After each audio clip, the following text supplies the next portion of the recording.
Hello, everyone, and you're very welcome to show number 2 tonight on the Man United agenda.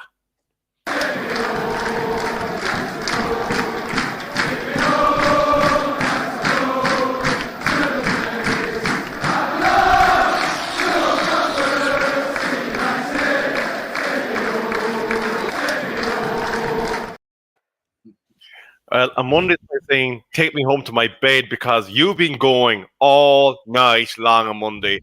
But you don't get sick of this football talk, do you? Yeah. Oh, what a feeling when you're dancing on the ceiling all night long, Lionel Richie. You trying to say I look like Lionel Richie in his younger days? I don't know. But I'm here to party. Let's have a party, guys. And I'm glad to be back on McCollum. And guys, what you don't see in the background, when the music is playing, you don't see these two bopping their heads away like they're raving. They're raving. And they love the tune, and I love the theme tune too. We hear it so often. It's just like, yeah, I find myself whistling it throughout the day. And I've got a lot to whistle about these days because Man United are on the up and Rebels back. And Colin's back as well, so I'm delighted. And Colum, not only did Monday do a preview show, but we also done a preview show on FTSN earlier. Want to let the people know anything interesting that they didn't cover on the United agenda, or will we just get into the business of talking about sponsors? Well, the only thing I can say to you, and this is going to be me copping out a little bit. If you want to watch it, go watch it, and you'll learn everything from there. Excellent, excellent. Now, on Monday, far be it from me to deny you your favourite job of the night. Oh, wow. Yes, as you know, the Man United agenda, we're now sponsored by Global Mapping Surveys. If you wonder what they're doing, they assist architects, property developers, and construction companies all over the country. They offer a wide range of services, such as setting out topographical surveys, 3D laser scanning, and monitoring. If you want to check out the link, it's in the description, guys. That's Global Mapping Surveys. Thank you. Fantastic. And myself and Colin were going to share something that we normally keep exclusive to FTSN. But if you are a person that's party to an energy drink and you want something that's a slight bit healthier, actually a good bit healthier, and to give you the same caffeine kick, well, Rate Energy is someone that we're partnering with over in FTSN, and we were given a discount code FTSN22, and that's Rate Energy. So by all means, feel free to use it because we absolutely love it. And that's just a special share for tonight's show only, so don't be telling anybody else. But lads, we have some business to attend. But Omondi, I know these lads were in the comments with you in the other show, but do you want to say a quick hello to who's appeared so far? Obviously, please subscribe and press to give us a like if you don't mind. I want to say hi to Noah. We haven't seen you before, Noah. How you doing, man? He said, big up the Man United agenda, the legend, the king, the hearts, and the fire.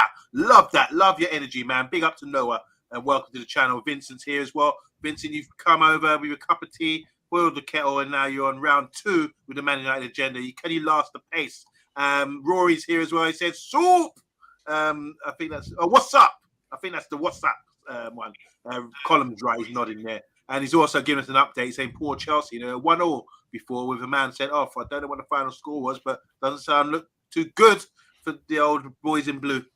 Yes, indeed, on Monday. It is definitely something that is problematic for them. And of course, João Felix sent off in his debut, studs up into defender. I just want to mention this is where Colum normally resides, but he does honour us with his presence every now and again. Full-Time Sports Network. They're saying Sui and Andy Long, howdy again, listening to you while playing a couple of laps on the PS5. So fair play to him. But we do want to hit a few topics. And I said we'd start with the big striker up front. So that's what we're going to do. It looks like today, €3.5 million is what we had to give to his former club to release him from his loan. He's now arrived in England, currently doing his medical, and in a race against time to get registered before. Is it 12 or 12:30 tomorrow? But lads, it looks like it's finally done, and Ten Hag has got his man. Yeah, finally has got his man. Obviously, we have seen him play in the Premier League before. I think he's going to add something a bit different to United. Something we've been missing. We've got that actual target man now. He's what, 6'4". 6'6". Mm. Well, there you go, 6'6". So I took 2 inches off of him. But I've had a look into him a little bit more as well before I came on. He's not a prolific goal scorer. I think the most he's scored is 20 in a season. But I'm pretty sure he'll bag some, especially with the having Anthony on one side and Rashford on the other, and the people like Bruno would like chip balls up into the box. Yes, indeed. OMONDI, obviously, being someone that is tall, you would have been known probably for your headers back in your heyday, but this guy is not. He's a different type of athlete altogether, and seems more often than not that when he does score, he scores using those magic feet. Yeah, and he scores a lot of goals in the box as well, which will give us a different dimension to our player. When you look up and you see this big 6'6" guy in the box looking to finish his dinner, he's hungry for that. And what he does do as well, as you mentioned, you don't want to be stereotyped as being a tall man who can just header. You don't pump the ball up to his head. He likes it to his feet. And it's really interesting when you watch him play with his back to goal, with defenders up his backside as well. He will hold off a man like that and pop it off and link up the play really well. And he pins down defenders, so he could occupy a lot of defenders just from being present. As we saw when we drew 1-1 with Burnley last season, Harry Maguire loves a battle, loves to feel a striker, get sort of close contact to have that physical battle. And he was a bit surprised when the guy spun off him and passed the ball on to his teammate Maxi to score a goal. Not Maxi, it was Rodriguez to score a goal against us. That was a lovely move, spin and move. And obviously we saw what he's got in the World Cup. He came on and was a hero for Holland, scoring a brace of goals against Argentina, the eventual world champions. One of them was a header. Granted, he's tall, but the other one was a really nice worked, intricate free kick. I haven't seen anything like that since France '98. England, Argentina, Zanetti, which roll around the wall. Really nice free kick. I love that. And he's a nuisance. People say total football is not the Cruyff way, but he's clearly got the best of both worlds because he grew up in Holland, plays football in Holland. And I know, Colin, you were saying his goal record's not that good. I think it is good. For a man like him, it's not about that. I think he's a compliment to the team. Now, he scored like 0.48 goals per game, which is really good. But basically, wherever he's gone, he's scored like 1 in 2 sort of thing, which is it's a really good contribution to the team. Certainly, when he went to Burnley, he was a bit peed off with what was going on there, and he actually said when he signed for them, "If you get relegated, I won't be playing in the Championship," and that shows a lot of character from the guy, I believe. And also as well, I've been reading a lot about him, but he's phoning up people that his teammates at Burnley. He's probably thinking in the middle of the night, "Oh, you do this well, let's do this together. If you do this, why don't you try a little thing?" It might be a bit of arrogance, but it's really confidence. He wants to get the best out of his career. And this is a guy who's 30 years old now, and now he's at the pinnacle because he's playing for Manchester United. You can see he's ready to leave Besiktas as soon as possible to get the move done. So I think he's going to have the extra motivation. But some people comparing him to Igalo, who didn't get much game time. I think he will get a lot of game time. I think once he gets settled in, you could see an inspirational guy coming in and giving us a new dimension that we haven't had before, as Colin was saying about what he offers to us as a team. So I'm really excited about this signing. I think people who are mocking us will be eating cake. Not eating cake. We'll be eating a cake, and they'll be eating shoes, foot in your mouth, sort of thing. When it all goes wrong for them. So Man United will be blessed for this move, in my opinion. As the MUFC Realist TV says, Woot will be incoming soon. He's going to be the man with the chef hat on. Now, there is an interesting story going around. You did mention about him ringing people, with his thoughts and how to get better performances. Interestingly, Ben Mee responded to a tweet and called BS on that fact. Now, maybe there's a bit of sour grapes there. We'll never know the truth of the matter, but it's just interesting the way that maybe sometimes jealousy might strike when they see a player getting a move to one of the big clubs and they're not exactly sitting in favour at the moment. So that is interesting to me. Andy Long, I just want to say, we did see your comment. It's very funny, but we cannot put that up on screen. But lads, that does lead us on to just a quick matter with the EFL Cup. Now, you will see that the header here is Henderson denied permission. But before we get into that, obviously there was a shock result yesterday against what's going to be our opponents on Saturday. They are now out of the EFL Cup, and remaining was Newcastle United, Southampton, and of course our opponents, Nottingham Forest, who we haven't seen too far away ago when we had a preview show for that game. Lads, first of all, how impressed are you with United fighting on 4 fronts? And do you feel like this is a draw that we will absolutely come through before we talk about Henderson? I mean, I'm not going to say, we're going to comfortably get past Forest because it's a cup game. Weird things happen in cup games, It's going to be an interesting game. Yeah, that's what I mean. It's 2 legs as well. So it's going to be an interesting game. I think we will get through, but I don't think it's going to be as comfortable. And I know, I'm happy. United. This is probably the United's best chance of winning a trophy. Let's be real about it. And I know I'm going to get clipped up. Oh, Man United fan bigging up. Oh, they're winning EFL Cup. We've been that starved of trophies that it doesn't matter. It's a trophy. This is a trophy. This is a step above where we have been for the last 5 years, even longer. When was the last time we've actually held a trophy? Even if it is a small one. Beijing Cup or whatever it was, started the preseason. That were a mini stadium, that wasn't it? It was Jose Mourinho's FA Cup, was it? No, the Europa League. It was the Europa League, you're right. Europa League, yeah. Yeah, but how many years ago was that? 2017. There you go. It's a long time ago. We are starved for trophies. I couldn't care if it was the Mickey Mouse LDV Vans trophy. A trophy is a trophy, So. We're playing that on Sunday League. Yes, on Monday. How confident are you feeling ahead of the fixture? Obviously, 2 legs, which is obviously a big advantage because you can get turnover once, but surely when you bring them back home, that's where you learn your lessons and you stick it to them. Yeah, most certainly. Look, I think it's a really promising draw for us. We've got to be delighted with that. I mean, City were the one we wanted to avoid. We don't want to be playing this side. Remember, a couple of years ago, we were in the semis against them, and we just went out, a bit lackluster.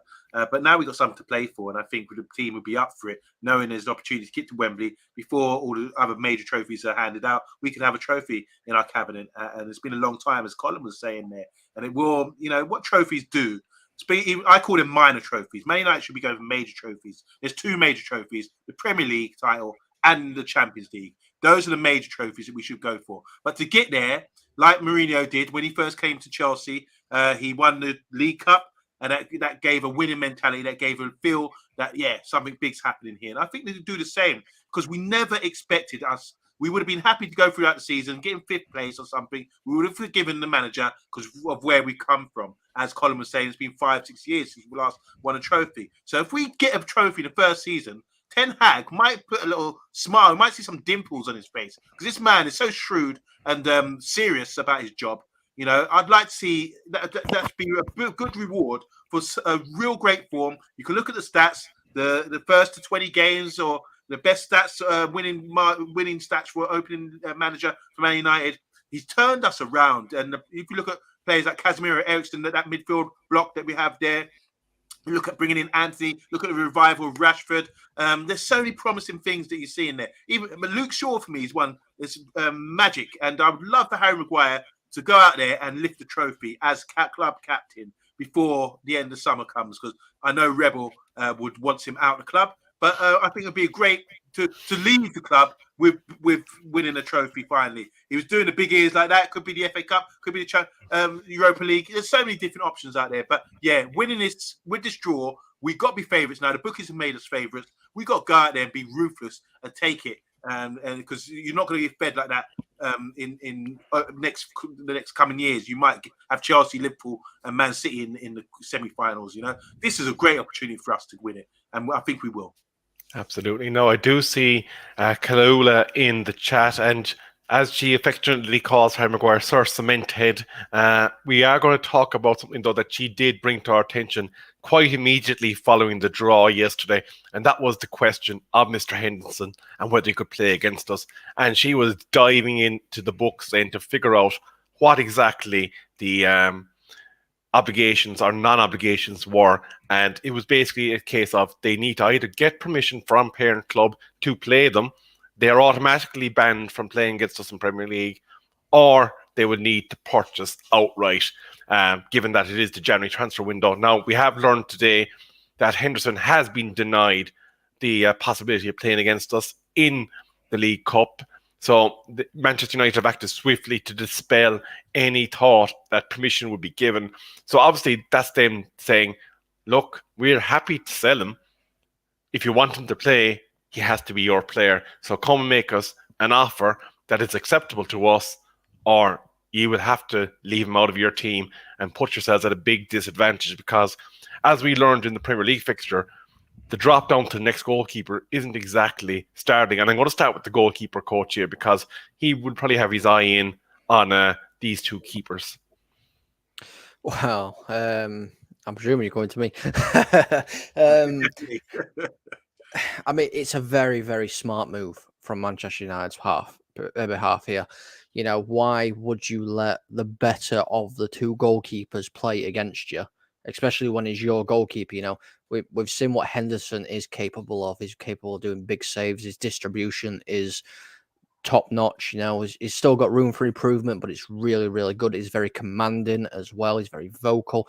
Obviously, as I've done my coaching, these are all the things like you can just see when you're watching them. And when I watch live football, or if I watch it, I tend to focus on what goalkeepers are doing in and around the games. And he is somebody that is going to be a very, very good talent. So it's a very, very smart move from Man United to be like, well, you've got a very, very good goalkeeper that knows what he is doing. And we've seen it in Premier League games. Okay, Forest aren't having the best of seasons, but Henderson is playing reasonably well still. It's not all down to him. It's his back line that's, you know, not helping him out as well. But, you know, that drop, there is a massive level between him and I can't even remember who Forest's second Black choice guy. keeper. So it's a black guy, isn't it? Yeah, I can't remember who it is. As Colin was looking that up, Monday, I might just ask you, is United's executive finally playing chess instead of buckaroo when it comes to transfers? Well, it's the rule, isn't it? It's a traditional rule, as CALLULA was doing investigations the other day. We all know that if someone's on loan, you can't really play against your club. It's just standard like that. And then she raised the question, oh, what about in cups? And it turns out that no, you can't play at all. So like you said, they would have to buy him out. And I don't think they're going to do that just yet. I think they do want him. He would want to stay. We got to look at, they're in a situation where they could get relegated. And who cares about a League Cup? They've won a League Cup before. What they haven't won under Brian Clough was the FA Cup. That was the big thing where he was really striving to get that. They got to the final 91. They come up against Gaza and Gary Charles, and they had a collision, and they ended up losing a game. Stuart Pearce scored a wonderful free kick. But Brian Clough really wanted the FA Cup. So I think if you're a Forest fan and you're honest, we've had Forest fans on the Man United agenda before, and I think if you're really honest, you'd want to stay in the Premier League. That would be a real trophy or a real crowd pleaser. Obviously, I would think they're just going to play their second string goalkeeper, whoever that may be. Let us know in the comments, or Colin, let us know who that is. I remember watching them recently. They had their second choice goalkeeper in there, and I thought I think it's a black guy playing, because it's unusual. I don't see many black goalkeepers, but yeah, that's what stood out to me. But I think they should play him and really go for it if they can, but focus on staying in the Prem, because they've made it here. They've made a lot of signings. It'd be unfortunate if they went down with the amount of signings that they've made. So I'm losing my voice here. I sound like Mike Reed.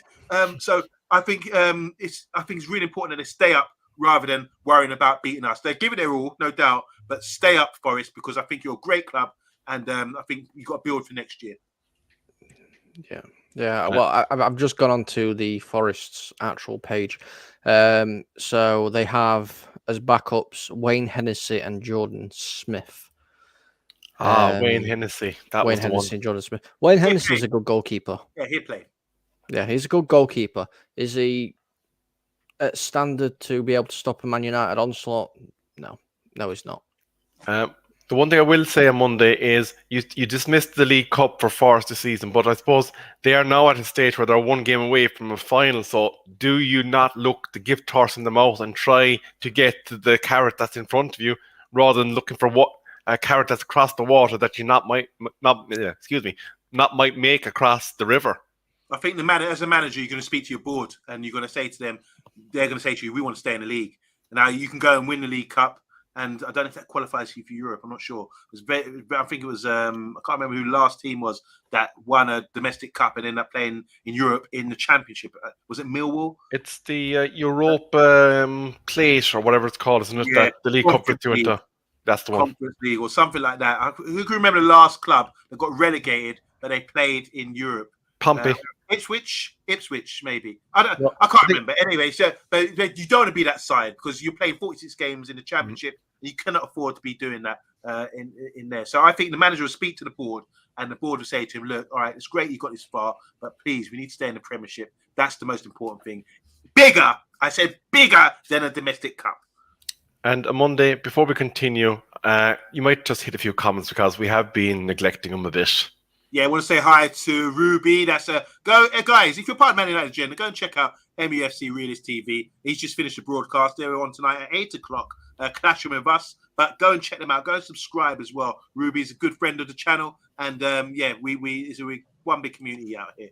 UK Strange saying we've never gone 7 years without winning a trophy. I'll take the League Cup. I'll take Papa John trophy as well. And what do you call your trophy that you mentioned? Mickey Mouse something, Colin? Oh, yeah, the Mickey Mouse LDV Vans. The LDV Vans is the original name of the Johnson's Paint Trophy. Vincent is saying, I would take the Charity Shield, but to get into the Charity Shield, you need to win a trophy, don't you? UK Strange is saying, we're the only Premier team still in all 4 trophies. So that's a good thing. I want to say hi to Rich Sports, another community channel. Go and check out Rich Sports and go subscribe to Rich Sports as well. Doing good things there, man. Love him. J1 is saying Carabao Cup will be the start of many trophies. So, first of all, big up J1. Welcome to the channel. Hope you're doing well, bro. Pat Lawless is saying, respect to this fine panel, bringing us the late night information. Pat Lawless is also saying, don't mind letting him play against our club. I won't let him on the agenda. And UK Strange finally saying, Eric Ten Hag is here for the big paycheck or a vacation. He's starving for the biggest trophies in England. He's got an aura about him. I think he said aura here. And about him. And I've not seen that at United since Ferguson. Wow. So comparisons to Ferguson there. Absolutely, absolutely. Now, we will move on to the next topic, and that is following the announcement video by Fabrizio earlier today. He also mentioned that there's one more deal possible for Manchester United this year, but that deal only occurs if either Crystal Palace or Wolverhampton can convince the board that they're ponying up enough money to acquire the services of our current backup right back, Aaron Wan-Bissaka. Now, the caveat here, gentlemen, is that the names that have been listed as possible replacement backups are a big, big drop to the standard that we've been used to with AWB. So how much of a premium is it going to be necessary for these clubs to pay in order to persuade us that we can release AWB? Thinking hard there, Colin. While you're thinking, I'll just say this: Wan-Bissaka's come back last couple of games and really shown, that he's a decent player, Premiership player. But why don't we like him? What is it about him? I think what it comes down to his personality. He's got a poker face. He doesn't really scream out, "I'm excited, I want to be here." He gets into the final third. He's playing safe all the time. We haven't seen him, even though he's been good defensively, we haven't seen him be dynamic. And you need to have those two sides of the game at Manchester United and the top club as well. We compare him to other fullbacks in the top 6, and there's Reece James, there's Trent, there's Cancelo, there's Robertson, there's all these players, even Luke Shaw on his opposite side, who can deliver, play higher up the pitch. And I think what it is with Ten Hag, sometimes you have to invert and play yourself in midfield and have good touch and all that kind of thing. So he's trying to force it a bit too much. So if we are going to release him, which is key, as Rebel was saying there, the only next transfer would come if we released him and we got sold.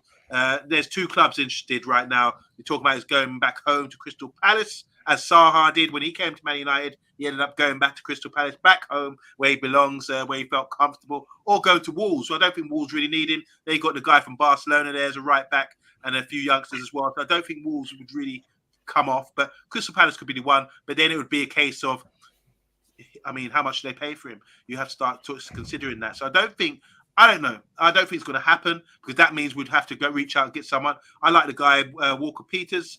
He played really well since leaving Tottenham. I'm surprised they let him go. And I think they've regretted it now with Emerson Royale playing for them.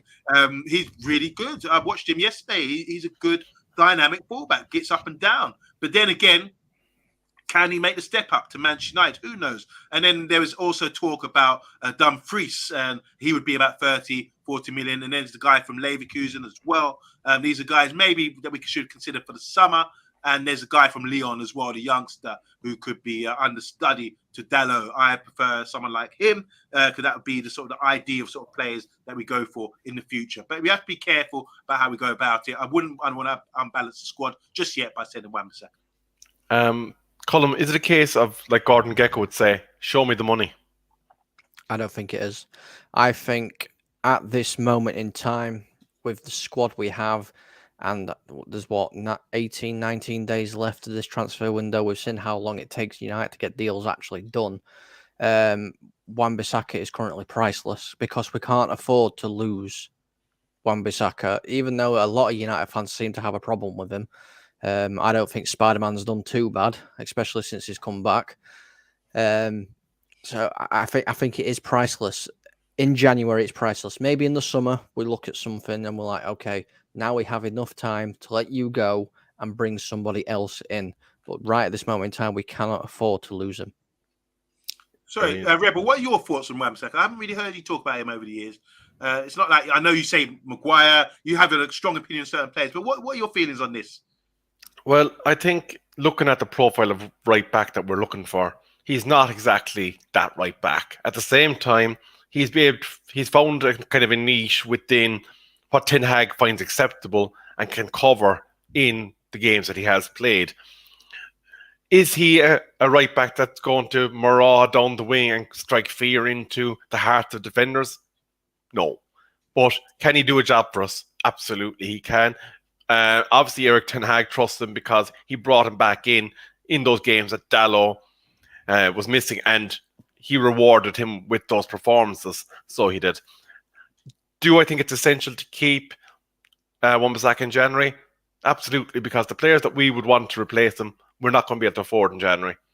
At this point, unless we're getting absolutely gaga money that we can turn around and go, there you go, lads, there's 35 million you wanted for Dumfries. We fleeced Wolves for that transfer price, which is not going to happen. Then it's imperative we keep him. Even if I think, is he out of contract in the summer? There is a chance that we could lose him for nothing in the summer if that is the case. But at the end of the day, McKay does mention an outstanding wing back that is coming up through our ranks, and that is Mr. Laird. And I think that is well and truly a well-founded point. So I do like the fact that we should be keeping an eye on him. And there is another wing back that is Argentinian in nature, and that is another Fernandez, spelled with a Z, that needs to be kept an eye on as well, because he will also be pushing Malacia and Shaw in the not too distant future. But for me, for the rest of the season, we have to keep him. Money be damned. And actually, as we mentioned money, that is where the last topic of tonight does come into play, and that is to do with the summer transfer window. I know you're saying, Rebel, we're in the middle of the January transfer window. Why are we talking about the summer now? This is absolutely the cart before the horse. But unfortunately, this is the news story that is out and about. And the quote is that if our gaffer is to get his number one striker and another number one midfielder to do battle for all the games that we will have to play next season, Manchester United, due to strict new UEFA financial sustainability rules, will have to sell a lot of assets, like Harry Maguire and those that are not making starting 11.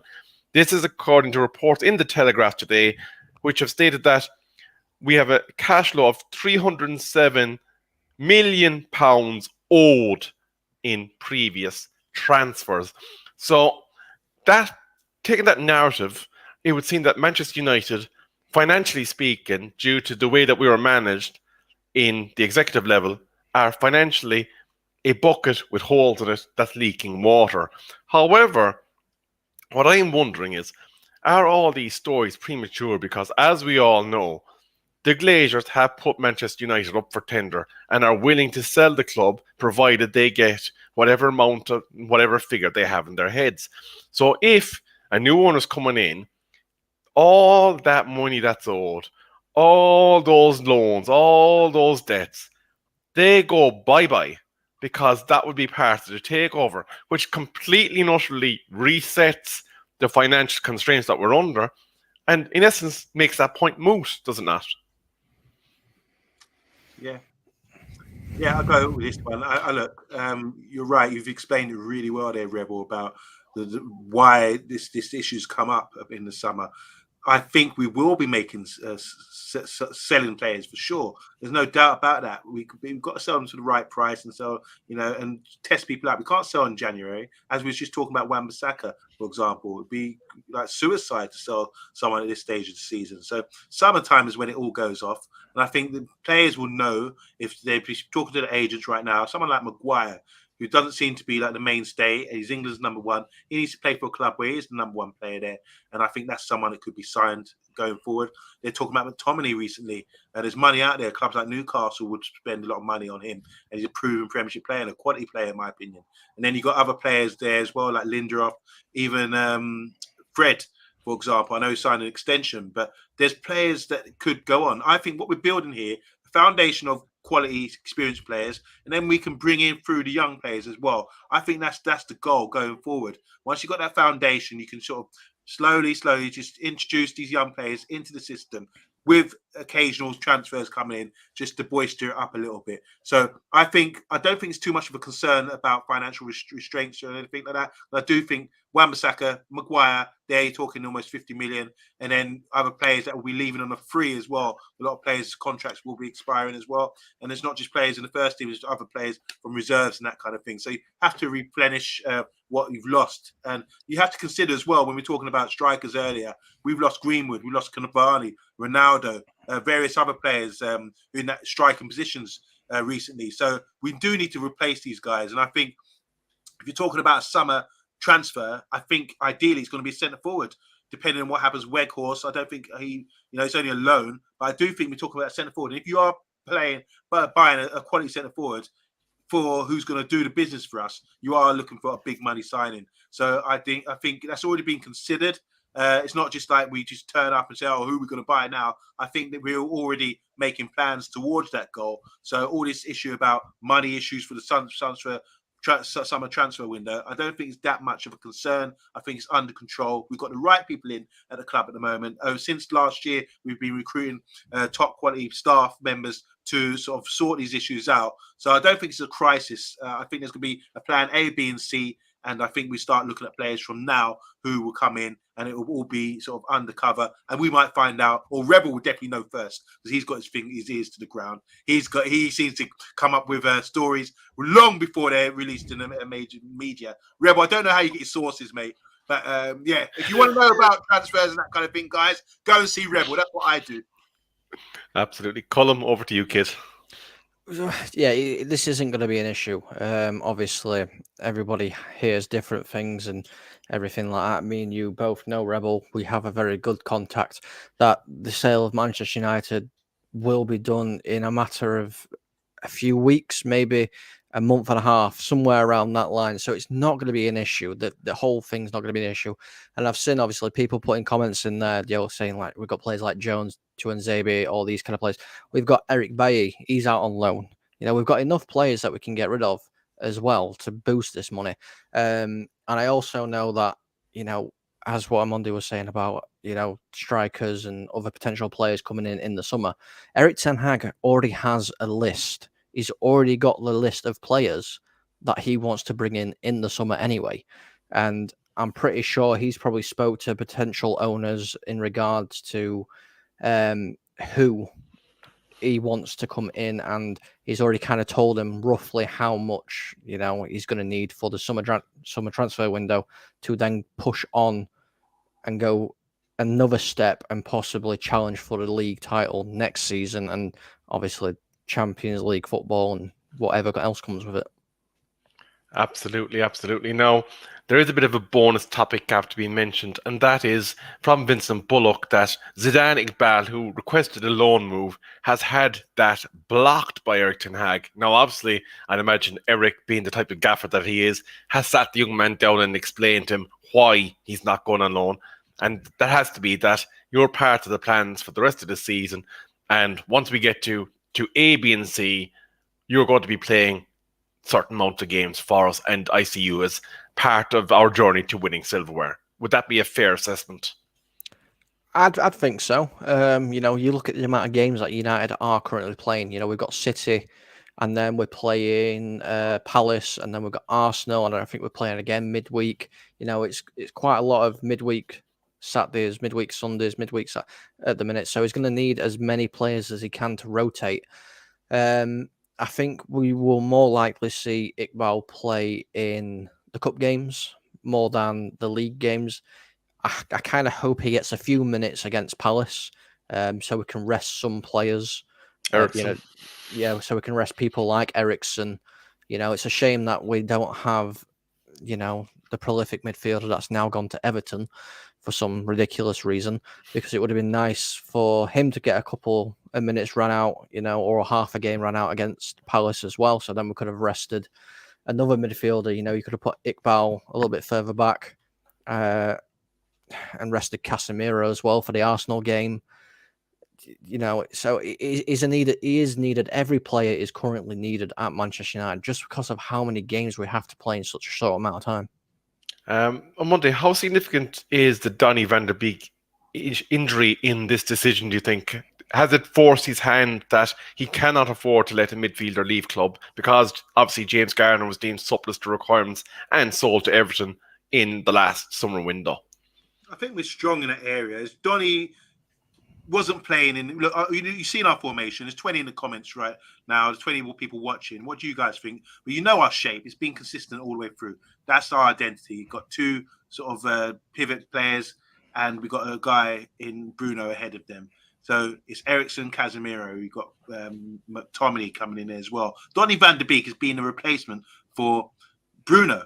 And as we saw the other day, Kobe was next in line. So Bruno is a crucial position because everyone said, oh, Ericsson can play as number 10. Ericsson's a better centre midfielder for us now, the way he makes us dictates to play. So even though he can do that, I think Bruno does a lot of running that Ericsson can't do.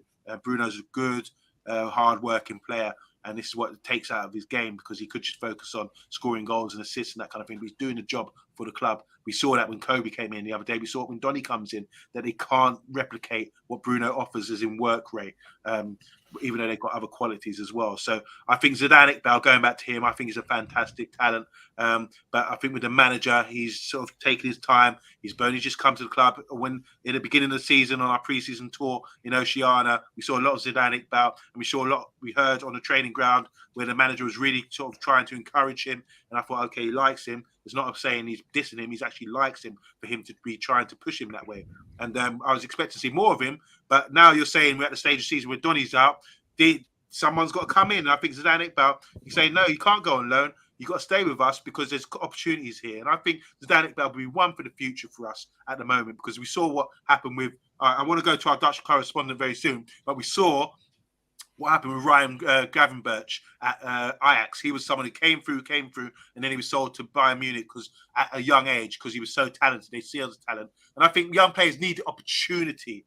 Experience breeds confidence, in my opinion. And once he gets those opportunities, then you'll say, "Oh, look at this guy; he's super talented." Or whatever. But it's just about transferring it and getting experience and getting the time to play in games. It's easier when you play for Ajax for Ryan Gravenberch to play because it's not less pressure. You're the top dogs out there. But to get these young guys to come in, you've got to be a bit more mindful. And I think Eric Ten Hag's done a really good job. Not rushing them in, but just slowly, keeping them hungry. A bit like Phil Foden and Pep. With that relationship, because at one point people said, "Oh, he needs to go on loan. He needs to leave to get his football." Just want to read this out because Vincent, how you doing, man? I haven't seen you for a while, but welcome again, and thanks for your pearls of wisdom. He's saying here, "Hi guys. When people think of Ajax myth embedding youngsters, they don't realise it is a mercurious process where not all youngsters get the chance and have to wait a while." That's from a very own Dutch correspondent, Vincent Demise. Absolutely agree with that. And I just want to bring just one quick scoreline to you because it has a significant impact for our team, Manchester United. And that is Fulham were victorious 2-1. Carlos Vinicius got the winner for Fulham. The significance of that is now that Fulham are actually in 6th on 31 points. And Chelsea are currently 10 points back from Manchester United. And we have a game in hand. So it is looking like top 4 is really getting out of hand for them. Any form of Europe now at this stage could be difficult for Chelsea. But what I do want to say is because a lot of you may have missed it earlier, there is now 19 wonderful people in the chat. And we would appreciate any likes, shares, and subscribes. I also appear on a channel called the Full-Time Sports Network, which Colm also heads up as well. And we do have a special partnership with a energy drink alternative. And that is, if you prefer to have a more healthy version of energy drinks, i.e. no sugar and no sauce and all the bad stuff that you would find in your retail environment energy drink, then we are partnered with Rate Energy. They are a powdered energy drink solution, and we do have a very special discount code of 10%, FTSN 2022, or is it FTSN 22? I can't remember which, and that will get you 10% off your order. So if you are looking for an alternative to your energy drink consumption, do consider giving Rate a go.